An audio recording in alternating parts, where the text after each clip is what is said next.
చెప్పండి సార్ మీ పేరు? నా పేరు రవీందర్ నాయక్. మీరెంత ఇచ్చారు? నేను 30 లక్షలు ఇచ్చినాను మేడం. 2 ఎకరాల భూమి అమ్మేసి 2 ఎకరాలు అంతే 40 లక్షలు వచ్చింది.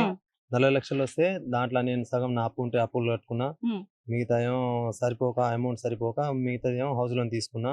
హౌస్ లోన్ మీద 9 లక్షలు వచ్చింది. అయితే 9 లక్షలు వచ్చింది. అవి మిగతా నా దగ్గర ఇవి ఒక 25 లక్షలు, అవి ఒక 5 లక్షలు కలిపి 30 లక్షలు నేను ఇచ్చినాను మేడం. ఇది మధు బాధితుడు రమావత్ లక్ష్మణ్, ఈ పడమతండకు చెందిన వ్యక్తి. ఆయన బాధితుడే కాదు మేడం, ఆయన దాదాపు జనాల దగ్గర నుంచి 30 కోట్ల దాకా తీసుకుండు ఆయన. అంటే బాధితుడు ఎలా అవుతాడు మేడం? ఆయన వాళ్ళందరూ ఏజెంట్స్ మేడం. వాళ్ళు బినామీలు వాళ్ళు ఇప్పుడు బాధితులు లెక్క చేస్తారు. కానీ ఇప్పుడు నేను చూపించాను, ఇదే రమావత్ రాములు అని చెప్పేసి అలియాస్ బాబు, అందరూ బాబు అంటారు. ఈయన ఇల్లు చూడండి మేడం, అక్కడ 3 ఫ్లోర్స్ కట్టిండు.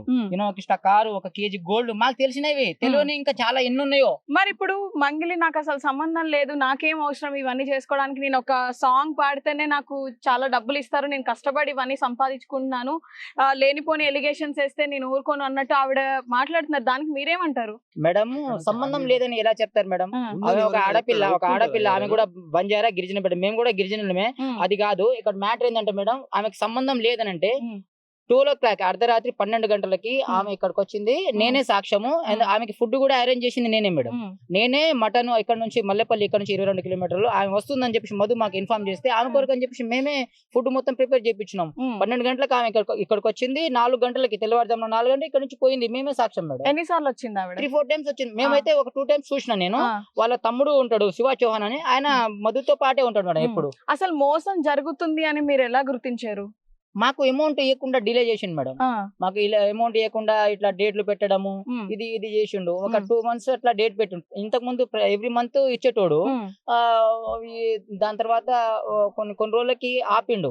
ఆపితే మాకు డౌట్ వచ్చింది, మాకు అమౌంట్ కావాలి, ఎందుకంటే మేము కూడా చుట్టాల దగ్గర నుంచి తీసుకున్నాం, హౌస్ లోను, గోల్డ్ లోను అట్లా అవి తీసుకున్నాం కదా, వాళ్ళకి కావాలని వాళ్ళు మమ్మల్ని ఇది చేస్తారు. మరి ఎట్లా మధు అంటే 3 months టైంలో మీకు మొత్తం ఇచ్చేస్తా అన్నట్టు.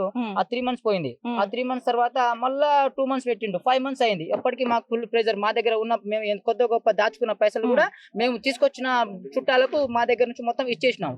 ఇప్పుడు వాళ్ళు మమ్మల్ని ఇచ్చి పెడతలేరు. మా హౌస్ లో వాళ్ళు కూడా వచ్చి ఇంట్లో సామాన్లు ఇదంతా మొత్తం చేస్తారు మేడం. ఆ ప్రెజర్ తట్టుకోలేక మేము గట్టిగా మధుగుని అడిగేసరికి జైలుకి వెళ్ళడం, ఆ సిఐడిలో ఆసులు సీజ్ అయిపోయి ఇదంతా నడుస్తుంది మేడం. ఓకే, అంటే మీ డబ్బుల్ని మభి పెట్టడానికి ఇవన్నీ జస్ట్ యాక్టింగ్ చేస్తున్నారని చెప్పొచ్చు. ఇది వాస్తవం మేడం.